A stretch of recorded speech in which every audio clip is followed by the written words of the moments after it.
So turn 10 is now in the books, and a pretty good turn for the Axis, although the United States is now fully in the conflict, and not that they got to engage in any combat this turn, but they have already made their presence felt, especially giving the Japanese something to really think about. So over in Europe, things have slowed down considerably from a couple of turns ago. The Germans did go down into Greece, and they took the first two northern Greek territories. So now Greece is holding on with just a single infantry there in southern Greece. Other than that, the Germans didn't do a whole lot.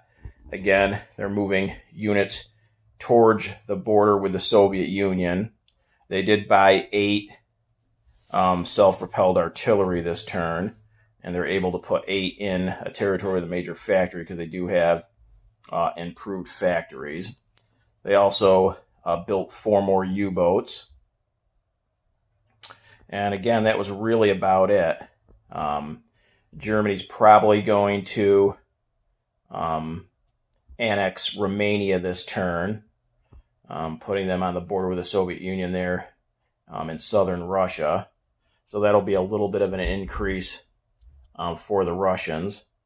But the Germans will obviously get all those Romanian units, the $3 for Romania, plus it's also a $3 bonus for Germany. So basically they're getting $6 a turn off of Romania, along with all of those units. So not this turn, but I can see the following turn, on turn number 12, Germany invading Russia then at that point.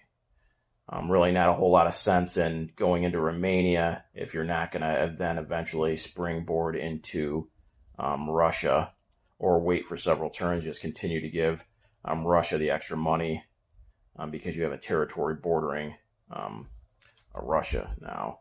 So probably on turn number 12, we might see the Germans and the Soviet Union go to war. The Germans did also buy another Fallschirmjäger, so they have 2 paratroopers along with the 2 air transports in Berlin. So those will probably start making their way towards the future Eastern Front with designs on eventually landing in Romania and then putting the Caucasus, the Trans-Caucasus, in range once Germany is at war with Russia. That was about it for Germany. The Russians went ahead. They built 5 more medium armor that they put in Leningrad, and they also moved some light armor up there. So now they're trying to build up 2 territories worth of tanks and mechanized units, one up north here in Leningrad and one in central Russia in Kursk. So if the Germans do come at them, they have a couple of territories spaced far enough apart that they can go after a couple different of the German invasion points if that conflict does come to pass. That was about it for Germany and Russia. The British, they built 4 more infantry they put in London. They want to try to build up a little bit of a transport fleet, especially now that the U.S. is in the conflict, and try to get back into Europe itself, maybe somewhere in France or in the Netherlands or Belgium. They also came out and they attacked the German subs here on convoy raiding here. So the British put this fighter on maritime air patrol, and they put this fighter down here on maritime air patrol. So not sure I did this exactly right in terms of the British response. So the 3 German subs were there. They convoyed that British line for the maximum $5. So the couple of questions I kind of had were, so the British came out, put the aircraft on maritime air patrol. So one thing I was kind of unsure is, can the British then attack this turn that they put the aircraft on combat or maritime air patrol? Or does it need to be on maritime air patrol and then the following turn be able to attack any units in the sea zone? I think, reading the rules, that even on the turn that the aircraft goes on maritime air patrol, that they can attack the sub. So that's what I went with. So the British brought out 2 destroyers. Now, the plane can only pair one-on-one with the destroyer. So the second destroyer just came out here as part of a future attack on the subs. So then the one aircraft could spot one of the subs, and one of the destroyers went after one of these 3 German subs. And the British, horrible die roll. They missed on both the fighter and the destroyer, and the sub rolled a 1 to take out the destroyer. So then, without a destroyer to pair up with the fighter, I didn't know if the fighter could still go after the sub, because it's obviously it spotted it with the destroyer, but now that the destroyer was killed off. And then the other question was, the second destroyer was there, so now could that pair up with the fighter and go after a sub? So I wasn't really completely sure about what to do about that. So I left it as the fighter came out, went on maritime air patrol, the 2 destroyers came over, the fighter and one of the destroyers went after a sub, didn't get any hits, the sub got a hit on the destroyer in return, and then I ended combat. But again, I'm not sure if the fighter, even on its own, since the sub had been spotted, can still go after the sub, or if the second destroyer could now pair up with the fighter and still go after one of the subs. So I'm not sure about that. If you guys have any clarity on exactly what the British options were at that point once the sub got a hit on one of the destroyers. So that was that kind of mini disaster for the British. Then over here, the British did bring 3 destroyers out of the Med into this sea zone with this aircraft on maritime air patrol, with obviously designs on going after these German subs and sinking them so they can't do any more convoy damage. Italy, again, stayed out of the war.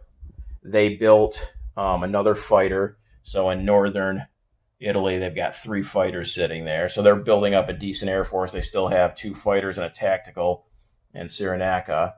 So Italy still didn't see a realistic opening to enter the conflict. The British still have significant naval units in the Med, along with the Free French naval units. So, but the Japanese might start applying some pressure over here on the British. We'll talk about that in a second. And that, in combination with Italy building up a pretty decent air force right now, could entice the Italians to enter the conflict, maybe not next turn, but within the next couple of turns. The Spanish Civil War ended. If you remember from the last turn, the only thing that was left was this one southern territory with no units in it, so the Nationalists just went in, took that. So for the second game in a row, Franco's nationalist forces were victorious in Spain. Not as easy as of a victory this game. Both Germany and Italy spent a lot more IPPs on units because the conflict dragged on for probably about 6-7 more turns than it did in game number 1. But the bottom line is both Germany and Italy now get a victory point for that, and Germany will get the free infantry per turn in Berlin because of it as well. So altogether, good news for the Axis there. As far as the U.S., they are now in the conflict because Japan declared war on them. And we'll talk about what happened on the Pacific here. But the U.S. went ahead and built 2 medium armor and a couple of infantry. Patton is already loaded up, ready to come over. And that's 3 transports. They'd be able to bring 2 medium armor, 1 light armor, and 3 infantry, protected by 3 destroyers and a fleet carrier with both a fighter and a tactical. So it looks like the U.S. On the next turn coming up here will take this fleet with these transports and these ground units, maybe come over into the Med, or maybe go up to London and combine with what the British are building there to land somewhere in Europe. It probably doesn't make a lot of sense right now unless Italy jumps into the war this next turn to bring those U.S. units into the Mediterranean, because there's really not much for them to do. They obviously can't attack the Italians unless Italy's in the war, and they don't really want to activate Vichy France for Germany by landing in these empty Vichy territories. So it probably doesn't make a whole lot of sense to bring those U.S. units over to the Med. So more likely they will go up to London to try to combine with the British to land somewhere in Europe, and give the Germans something else to think about. In the Pacific, was a good turn for Japan other than their tech rolls. They've had horrible tech rolls for the last 3 turns, so they get 3 tech rolls a turn. So over the last 3, that would have been 9 total tech rolls, and they've only hit on 1 of the 9. So they have no technological breakthroughs right now. So that's kind of hurting them. But other than that, they had a really good turn here. In India, they took a couple more territories that were vacant of FEC units with cavalry. They also came down and they took Hong Kong. They took British Malaya. They took the Philippines, and they took Java, which was the last of the Money Islands.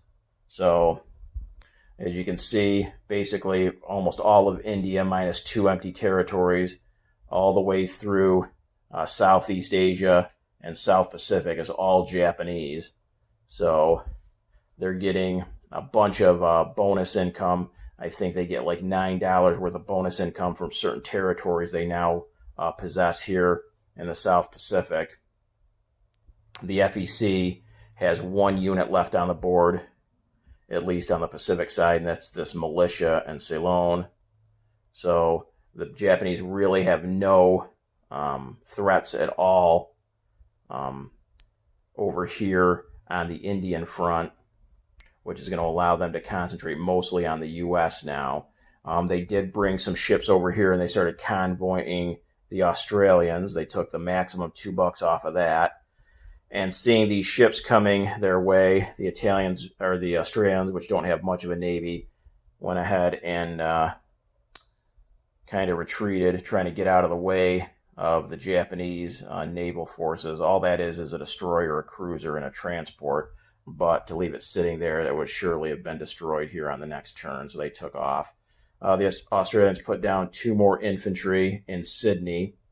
I don't think the Japanese really have the ground units right now to invade Australia, or at least Sydney, for at least several turns. So I think Australia is safe, but they're kind of holed up in Sydney, not doing anything as far as contributing to the Allied cause. So it's almost just as good for Japan in terms of the conquest of Australia, or just, again, almost just as good just having them bottled up in Australia itself, not presenting any kind of challenge. No naval units, no transports to like come back and pick off these Money Islands that are vacant of Japanese units. So probably going to leave a Japanese force around Australia just to dissuade the Australians from building any ships, so that they can continue to possess all of these Money Islands. Probably come over here and take New Guinea and maybe the Solomon Islands on this next turn as well. And the Japanese do have obviously several fleets down here in the South Pacific.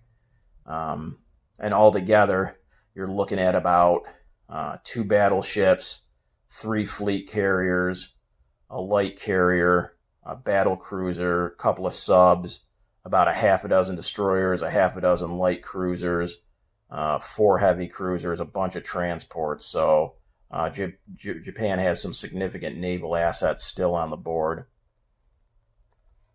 And now, actually, they might think about bringing some of these ground units from taking British Malaya.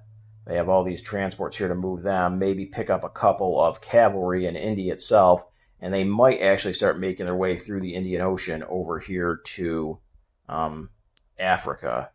As you can see, the British don't have much. They did put an infantry down in South Africa, but basically from Central Africa all the way down to South Africa, they've got 2 infantry and a motorized infantry, so not a lot. So it wouldn't take much for Japan to bring over maybe 3 transports worth of ground units, bring over part of the fleet here, maybe a couple of fleet carriers with a bunch of planes, some battleships come on over, and they wouldn't be able to reach on this next turn, but they'd be able to get maybe here to Sea Zone 85 so that on the following turn they could land anywhere in southern or central Africa that they wanted. And obviously, if the Japanese do make that move, then the British got to decide, well, do you pull this fleet out of the Mediterranean here to engage the Japanese before they even get to Africa, possibly? But then if you do that, then you've left the Med basically completely free, and now Italy would at that point probably enter the conflict. Or do the British stay in the Mediterranean to continue to hopefully hold Italy out of the war, but then basically you're giving up for sure southern and central Africa, and who knows, maybe even the British or the Japanese maybe even make a run for Cairo. So I can see Japan going that route here on the next turn to apply pressure on the British and force them to do something they probably don't want to do. The CCP have got the National Chinese, the KMT, down to 1 territory. So Chiang Kai-shek is just barely holding on. He's holed up in the mountains with about 7 infantry. So the CCP is about to finish off the KMT. There is a vacant KMT territory in northern China that'll fall this turn. And then not sure the CCP will go after this territory on this turn. They might just maneuver some units into position to then on the following turn try to finish off the KMT. They right now just mostly have pretty much exclusively ground units, 1 cavalry, so they might buy a fighter or some artillery this turn to increase the offensive punch once they go after that final KMT territory. The U.S., they have built and combined a huge fleet here in Hawaii. So that's 3 battleships, 3 heavy cruisers, 4 battleships, 4 heavy cruisers, 4 destroyers, 2 fleet carriers, 2 light cruisers, 2 coastal subs, and a regular submarine. So that is more than enough for any one Japanese fleet that's on the board. So Japan's going to probably have to combine a couple of fleets, start making their way back up to Japanese home waters to defend against this U.S. fleet. And the U.S. off of San Francisco has 2 more battleships and 2 more destroyers coming. So the U.S. has put a bunch of money into naval assets the last couple turns, and now that they're in the conflict, that is now going to pay off. The U.S. also brought over a bunch of naval units that were on the east coast of the United States over. And then also, if we look at the production chart, they dropped 2 more battleships this turn, along with 3 heavy cruisers and a light cruiser. So, and the British also put down some naval units, a battleship and a fleet carrier. The Japanese have 2 light carriers they can finish off next turn, and they also did put 2 more battleships on the board. So Japan is definitely going to have to spend quite a bit of money in the next couple turns on naval units just to counteract what the U.S. has got in Hawaii.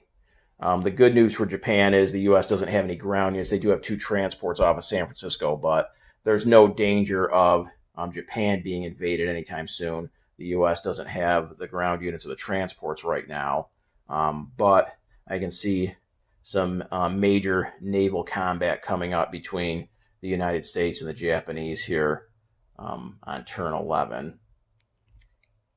As far as income, Germany's up to 53 minus bonuses. The Japanese 42 minus bonuses. So Both of those Axis powers are doing well. The U.S. now at full production, minus what they lost on the Philippines, so they're at 61. The Russians are at 44. So I believe they're only $2 away from their wartime economy, and the British are sitting at 25. They've got all their original territories, but they've now lost all the Dutch territories they were collecting money from. So that's how things stand economically. We'll see how things shake out here on turn 11.